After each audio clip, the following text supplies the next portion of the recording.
Welcome, market participants, to another Three Things in Credit. I'm Van Hesser, Chief Strategist at KBRA.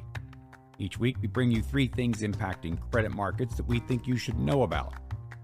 This was a week in which the banking crisis found firmer ground, which is an improvement. One senior banking executive trying to make sense of it all reduced the environment down to this: a bunch of data that can tell a bunch of stories. Okay then. This week our three things are: 1. Inflection point. We are at one, and we'll tell you which way we're headed. 2. Big bank color. What are the largest lenders seeing? And 3. Ed Altman weighs in.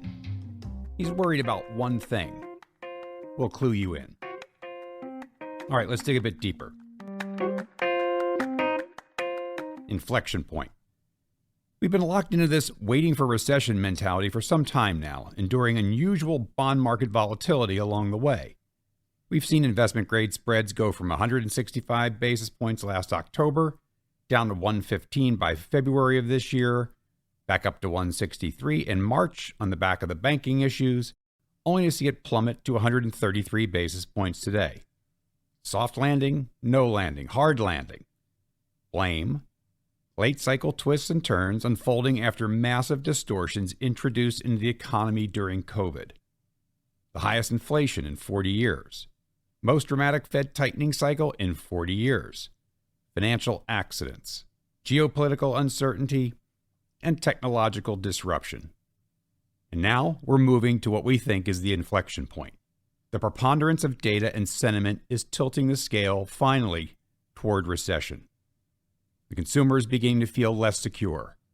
Less secure in his or her financial wherewithal, less secure about his or her job, less secure in his or her confidence that government will solve problems, less secure.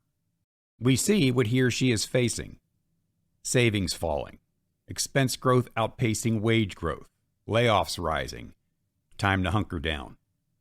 Businesses are feeling less secure, less demand for goods and services, rising costs eating away at margins, credit more difficult and expensive to obtain. Time to hunker down. One new development has helped tip the scale: credit crunch. What we now call the March events, especially the failure of Silicon Valley Bank, is creating credit crunch. We cited a few markers of this last week, and of course we will see what we believe is bold evidence of this when we get the next Senior Loan Officer Opinion Survey from the Fed in a couple of weeks. Why is the highly idiosyncratic failure of one bank so important here?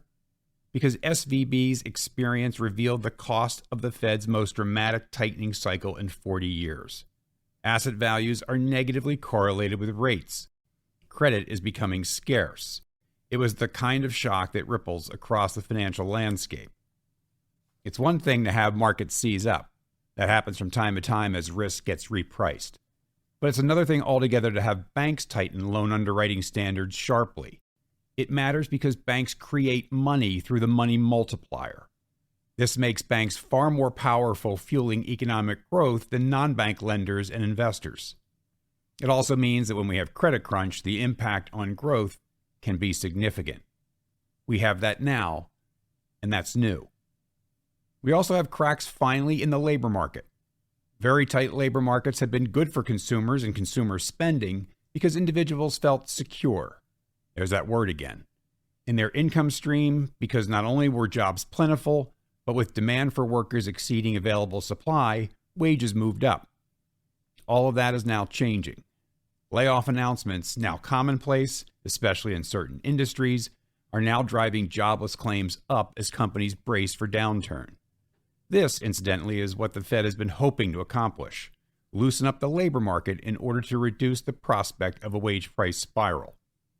Now, admittedly, we had had a hard time seeing the path to the Fed cutting rates anytime soon, something that futures markets have happening in the fourth quarter. But if you combine credit crunch with, say, decidedly falling non-farm payrolls over the course of the summer, you, me, or an FOMC member could get there. That path is becoming more and more realistic every day. All right, on to our second thing: big bank credit color. This is the quarter where much investor attention toward bank earnings is focused on deposit flows. So far, so good on that front. but we're really interested in lenders' takes on the credit cycle. Bankers have enjoyed not having to talk about the outlook for bad debt costs for quite some time now. But needless to say, being able to dimension this all-important cost is important not only bank to bank, but it also provides color more broadly across the economy. We surveyed a couple of universal banks, JP Chase and Bank of America, and 3 specialty bank lenders, Ally, Synchrony, and Discover. Useful context came from Synchrony, which reminded us that, quote, we are coming out of the best credit environment in the history of financial services in the last 2 years. I guess there's only one way to go from there. Normalization was a recurring theme, which is a way of saying that, yes, both consumers and businesses, for the most part, are coming into this contraction from a relatively strong starting point. All acknowledged that March madness, as one analyst characterized the banking issues, will result in tighter financial conditions, something that drove, in part, rises in loan loss provisions across the industry. JP Chase CEO Jamie Dimon took issue with characterizing the environment as a credit crunch. He prefers credit tightening, and that can happen in 2 ways. Borrowers' credit metrics can deteriorate, preventing a loan, even though the bank's standards remain the same.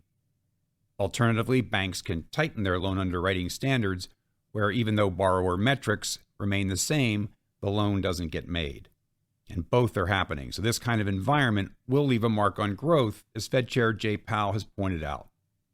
B of A says its risk appetite hasn't changed, but notes that higher rates are reducing their clients' demand for credit. It all gets to the same place, and Mr. Dimon acknowledges that what's going on increases the odds of recession. Now, no one likes to mention the R word, but B of A did say its research team is expecting a mild recession, which they define as down 0.5% to down 1% contraction in 3 upcoming quarters, Q3 and 4 of 2023 and Q1 of 2024. Unemployment expectations remain relatively low by historic standards. Remember, the 50-year average is 6%. Ally is forecasting a peak of 4.6%, peaking in the second quarter of 2024, but it is modeling out a level exceeding 6% for reserve calculation. JP Chase is modeling out 5.8%. Discover increased its expectations for 2023 to 4.75%, with a slight improvement coming, it thinks, in 2024. Ally, which is experiencing higher than previously expected delinquencies, referred to the unique nature of the current environment given largely unprecedented inflationary pressures. Those of us who remember the late 70s and early 80s might take issue with that, but we'll forgive the limited view of the young. We take the point. The company also made an insightful comment regarding the environment, saying that it is, quote, harder than ever to provide granular guidance, and events in the past 3 months has only heightened that difficulty, unquote. And that comment probably is the most relevant. We're in a period of heightened uncertainty in terms of where we are headed, in terms of economic growth, and the timing of that contraction. But let's not lose sight of what we do know, namely the strong starting points of both the consumer and commercial sectors. We continue to see corporate default rates coming in well below levels seen in prior recessions, and consumer default rates broadly are on track to return to normal. Our view of the downturn is consistent with these views, relatively mild in terms of severity and duration. All right, on to our third thing. Ed Altman weighs in. Now, few credit market participants can claim the length and breadth of experience as Ed Altman, the Max L. Heine Emeritus Professor of Finance at the NYU Stern School of Business and Director of the Solomon Center's Credit and Debt Market Research Program. Dr. Altman is out with his view of where we are in the credit cycle in a published piece for Creditor Rights Coalition. Taking into account current conditions, Dr. Altman sees that we have moved off of the benign phase of the credit cycle, where we have been since 2010, if you take out a few months at the outbreak of COVID, to one now where he considers of average credit risk. More importantly, Dr. Altman believes we are likely headed to his stressed phase by year end. He notes that we're in transition, coming off of the strong starting points that we talked about, with still robust corporate revenue and cash flow growth and improving inflation and interest rate developments. As he looks ahead, he considers 5 factors: default rates, recovery rates, required rates of return, the high-yield distressed ratio, and market liquidity. And for context, Dr. Altman is forecasting the default rate for 2023 to come in at 3.5%, close to the long-term average. But it is the last factor mentioned, liquidity, as the one that might be the most important. He cites the risk of banks and non-banks tightening lending standards that introduces upside risk to his default forecast. He cites rising high-yield default rates as a leading indicator of recessions. Risk factors that could tip us into more bearish territory would be additional credit condition tightening by the Fed and the financial sector, which in turn triggers tightening in markets, affecting all-important liquidity.